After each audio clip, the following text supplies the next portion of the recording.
दृष्ट्वापि शिवनैवेद्यं यान्ति पापानि दूरतः। भुक्ते तु शिवनैवेद्ये पुण्यान् यान्ति कोटिशः।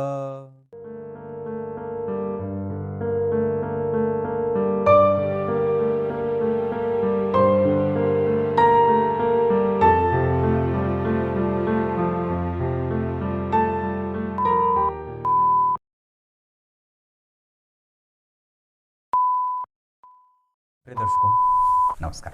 एक बार फिर से उपस्थित हूं आप सबके सामने गुरुवार के कार्यक्रम में। आप लोगों का ध्यान जन्म कुंडली में बैठे सूर्य, उसके और सूर्य जहां बैठे हैं वहां से 8वें घर की स्थिति आपको किन किन विषयों पे प्रभावित करती है, किन किन विषयों पे आपका ध्यान ले जाना चाहती है, आज के कार्यक्रम में यही जानेंगे। ये एक बिल्कुल ही नया और अलग तरीके का कार्यक्रम है और मुझे पूरा विश्वास है कि आप लोगों को ये एक बार में समझ में आ जाएगा। इससे पहले कि कार्यक्रम शुरू करें, कल मैंने जो विषय बताया था शाम के कार्यक्रम में, पूर्व में कल जो कार्यक्रम था उसमें मैंने बात बताई थी कि शुक्र और मंगल अगर युति कर रहे हों और उस पे शनि या गुरु की दृष्टि पड़ जाती है तो उस व्यक्ति के जीवन में कामोत्तेजक भावनाएं समाप्त, सम या बैलेंस होती हैं। जबकि अगर मंगल और शुक्र की युति होती हो और उन पे अगर किसी शुभ ग्रह की कोई दृष्टि नहीं जाती हो तो ऐसे जातक के जीवन में यही लोग होते हैं जिनमें कामोत्तेजक भावनाएं बड़ी ही तीव्र गति से उनके शरीर के प्रभावों को कमजोर और मजबूत करती रहती हैं। तो अगर आपकी कुंडली में अगर ऐसा ये युति का ही सिर्फ सिद्धांत नहीं है, अगर शुक्र के ऊपर मंगल की दृष्टि पड़ रही है और उस पे अन्य किसी शुभ ग्रह की अगर कोई दृष्टि नहीं है तो भी ये वैसे ही प्रभावित करते हैं, क्योंकि ग्रह बैठने से ज्यादा देखने का फल करता है। तो इस हिसाब से अगर आपने वो कार्यक्रम नहीं देखा है तो जाकर के बिल्कुल देखिएगा, जिसमें मैंने विस्तार से चर्चा की है। आइए विषय पे लेके आता हूँ। कार्यक्रम के आरंभ में मैंने जो श्लोक पढ़ा है वो शिव पुराण का है। जय श्री कृष्ण के साथ शुरू करते हैं आज का कार्यक्रम। सूर्य आपकी कुंडली में मैंने यहाँ लग्न में बिठाया है। आप इनको किसी भी भाव में आपकी कुंडली में बैठे होंगे, लग्न से लेकर के 12वें भाव तक। भूमिका के तौर पे आपको एक बात बता दूं तो सूर्य सात्विक ग्रह के रूप में प्रतिष्ठित होते हैं और पूर्व में जब ज्योतिष में विभिन्न राशियों का निर्माण नहीं भी हुआ था उस समय पे सूर्य और चंद्रमा ही चिरकालिक ग्रह रहे। प्रधान ग्रह के रूप में वही प्रतिष्ठित थे और वही दोनों ही ग्रह सूर्य और चंद्रमा ही 12 राशि के स्वामी थे। बाद में चल करके राशियों का जो विभाजन हुआ उसमें सूर्य ने और चंद्रमा ने अपना आधिपत्य छोड़ करके विभिन्न ग्रहों को विभिन्न राशियों का स्वामित्व दे दिया, है ना। सूर्य वस्तुतः नैतिक तत्वों के जिम्मेदारी निभाने वाले ग्रह हैं, है ना, ये भी बात है। लक्ष्मी के कारक होते हैं। आदित्यस्य नमस्कारम यो कुर्वन्ति दिने दिने जन्मांतर सहस्रेषु दारिद्र्यम नोपजायते। जो व्यक्ति सूर्य की आराधना करता है वो कभी दारिद्र का मुख दर्शन नहीं करता है। जो व्यक्ति जितना ही साफ रहता है उसके पास उतनी ही लक्ष्मी का आवागमन होता रहता है। जिसके चेहरे पे मजबूत भाव हो, मजबूत मतलब जो है वो ऑरा जिसका, लक्ष्मी संपन्न वही होता है जिसका चेहरा बड़ा सुंदर हो और बहुत ही ऐसा हो। तो शास्त्रकार लिखते हैं कि जब जन्म कुंडली में सूर्य देव जिस किसी भी भाव में बैठे हैं और उसके अष्टम भाव की स्थिति, तो अष्टम भाव कहां से गिनेंगे, जहां से सूर्य बैठे हैं। तो सूर्य बैठे मान लीजिए यहां पे हैं, मान लीजिए आपकी कुंडली में कहीं बैठेंगे तो वहीं से गिनना शुरू करेंगे। तो 1 2 3 4 5 6 7 8 मैंने लग्न में बिठाया है। आपकी कुंडली में कहीं भी बैठे होंगे वहां से 8 कर गिन लेना है। तो सूर्य जहां बैठेंगे वहां से 8वें घर की जो स्थिति बनेगी, अगर वो स्थिति गुरु से युक्त है, अगर वहां चंद्रमा बैठे हैं, अगर वहां बुध बैठे हैं, नवांश में भी इसको शामिल कर लें तो, या वहां शुक्र बैठे हैं, क्योंकि लग्न कुंडली में तो ये बात कभी घटित नहीं होगी कि सूर्य जहां बैठे हैं वहां से शुक्र 8वें बैठे या बुध 8वें बैठे। और ऐसा इसलिए नहीं होता है क्योंकि सूर्य, बुध और शुक्र की जो भौगोलिक रूप से उनकी जो परिक्रमा की पथ की स्थिति है वो बड़ा ही सन्निकट है। तो इन ग्रहों का कभी भी लग्न चक्र में ऐसी स्थिति नहीं होती कि वो एक दूसरे से इतने दूर चले जाएं। वो बहुत ज़्यादा दूर होंगे तो 1 2 3 घर दूर होंगे, उससे ज़्यादा नहीं होंगे। लेकिन नवांश कुंडली में भी अगर सूर्य से बुध 8वें हों, शुक्र 8वें हों, तो उसको भी इसमें शामिल करेंगे। और जो सूत्र निकलता है वो कहता है कि सूर्य से अष्टम भाव के अधिपति या अष्टम भाव अगर आच्छादित है शुभ ग्रहों से या दृष्ट है शुभ ग्रह से। उदाहरण मान लीजिए सूर्य से अष्टम भाव की स्थिति ये बनी, यहीं पे चंद्रमा बैठ गए, गुरु बैठ गए, या नवांश कुंडली में शुक्र बैठ गए, या बुध बैठ गए, या कोई एक ग्रह बैठा और यहां से या किसी भी शुभ ग्रह की अन्य एक शुभ ग्रह की दृष्टि पड़ गई, तो ये अवस्था उस जातक के जीवन को श्रेष्ठ लाभ देने वाली होती है। इसकी श्रेष्ठता आप ऐसे सिद्ध कर सकते हैं कि वो व्यक्ति जल्दबाजी में निर्णय नहीं लेने वाला होता है, बहुत गंभीर चिंतन करने वाला, मजबूत और श्रेष्ठ निर्णय लेने वाला होता है। उसकी राजनीतिक पहुंच बड़ी अच्छी होती है। वो प्रायः जिस विषय पे चिंतन कर दे वो विषय उसका अपना हो जाता है। जिस भी वस्तु को वो अपना समझ ले वो भविष्य में उसकी वस्तु अपनी हो जाती है।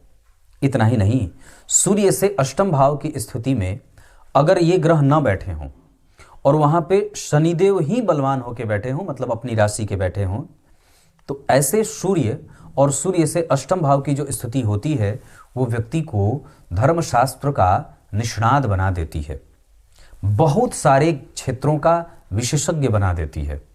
डॉक्टर बना दे, इंजीनियर बना दे, राजनीतिज्ञ बना दे, बड़े पद पे ले जाने वाला, विभूषित होने वाला ऐसा श्रेष्ठ योग्य बना देता है। और इसका एक और भी बड़ा लाभ ये हो जाता है कि जिस व्यक्ति की कुंडली के सूर्य से अष्टम भाव की स्थिति जितनी बढ़िया बनेगी उसका कंसंट्रेशन उतना ही बढ़िया होता है। उसका कंसंट्रेशन, क्या बात कही मैंने, उतना ही बढ़िया होता है। और इतना ही नहीं, उसके पास जीवन में कभी भी धन किसी दूसरे से मांगने की नौबत नहीं आती है। ये इसके सकारात्मक प्रभाव हैं। धन, मान, पद, प्रतिष्ठा, कुल गौरव, गोत्र का नाम रोशन करना, अपने बल पे सारी चीजें करना, किसी के लिए किसी के मत्थे न चढ़ना कि मुझे क्यों नहीं मिला, मुझे पिता की संपत्ति क्यों नहीं मिली, या भाइयों ने मुझे क्यों नहीं दिया, ये उनके दिमाग में बात नहीं चलती है। वो चाहते हैं कि चलो ठीक है, तुम्हारा रहे, तुम ले लो, मुझे अपने बल पे मेहनत करना है और मुझे अपने साहस और विश्वास और मेहनत पे विश्वास है। इतना ही नहीं, वो इतने मृदुभाषी होते हैं और इतने सांत्वना रखने वाले होते हैं, इतने समझदार होते हैं कि बुरी सी बुरी और विषम से विषम परिस्थिति को वो अपना बना लेने में सक्षम होते हैं। नित्य नए सवारियों का लाभ उठाने वाले, बहुत गहरे राज को यूं निकाल लेने वाले, है ना, विशेषज्ञ, और इतने चिरंतन आयु वाले सुखी होते हैं कि इनको अकाल मृत्यु का दोष नहीं लगता है। क्या समझे? अकाल मृत्यु का दोष नहीं लगेगा, मतलब ये चलते फिरते कभी भी ऐसे किसी सर्प से, किसी अग्नि से, किसी पहाड़ से, खाई से, नदी में, झरने में, बम बारूद गोला से, विष से इनकी मृत्यु नहीं होती।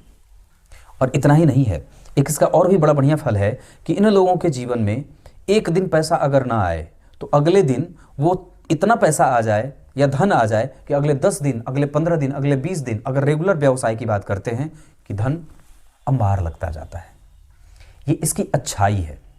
अब बुराई क्या है कि अगर सूर्य आपकी कुंडली में जहां बैठे हैं और वहां से अष्टम भाव में कोई भी ग्रह नीच का बैठ गया या कोई भी ग्रह शत्रु की राशि में बैठ गया, मंगल की राशि बनी है और शनि वहां बैठ गए, है ना, शनि की राशि बनी है या चंद्रमा की राशि बनी है और शनि वहां बैठ गए, शुक्र की राशि बनी है और गुरु वहां बैठ गए, गुरु की राशि बनी है और शुक्र वहां बैठ गए, मतलब अष्टम भाव से सूर्य के बैठे होने से अष्टम भाव की स्थिति अगर शत्रु जनित हो रही है, शत्रुगत हो रही है, कमजोर बन रही है स्थिति, नीच का ग्रह बैठा है, उस भाव का अधिपति सूर्य जहां बैठे हैं उससे अष्टम भाव का स्वामी अगर नीच का है या अस्त है सूर्य से ही, तो ये अवस्था आपको बड़ा ही गंभीर परेशानी में डालने वाली हो जाती है, मानसिक रूप से विक्षिप्त विदीर्ण करने वाली हो जाती है, व्यक्ति का धन किसी के द्वारा हड़प लिया जाता है, पार्टनरशिप में बहुत बड़ा नुकसान हो जाता है, ससुराल